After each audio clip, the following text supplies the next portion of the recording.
ये बेवकूफी भरा आइडिया तुम लाए कहां से? ये शब्द उस व्यक्ति के थे जिसे इतिहास की सबसे विवादित लकीर खींचने का जिम्मा दिया गया। उस व्यक्ति का नाम था सिरिल रेडक्लिफ। जून 1947 अंग्रेज भारत छोड़ने वाले थे, लेकिन सवाल अभी भी यही था कि बंटवारे की लकीर आखिर खींचेगा कौन।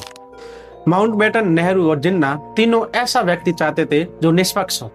सिरिल रेडक्लिफ ब्रिटिश बैरिस्टर जो कभी भारत आए नहीं, जो न भारत की भाषा जानते थे न भूगोल।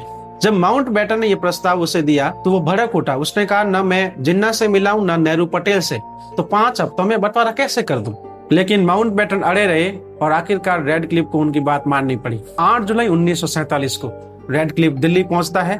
दिल्ली की भयंकर गर्मी और बिना जमीनी दौरों के 1941 की पुरानी जनगणना और अधूरे नक्शों के सहारे वो लकीर खींचना प्रारंभ कर लेता है।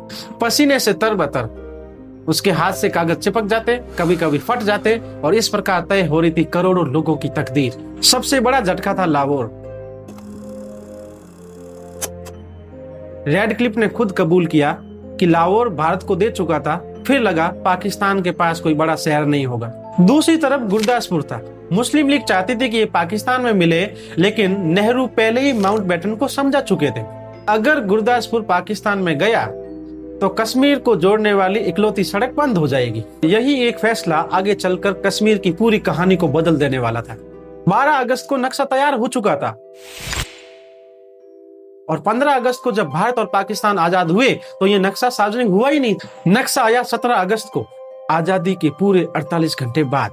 लाखों लोगों को पता ही नहीं था कि उनका घर किस देश में है। किसी की रसोई भारत में रह गई तो बेडरूम पाकिस्तान में चला गया। नतीजा भयानक था। करीब 1 करोड़ 40 लाख लोग रातों रात बेघर हुए।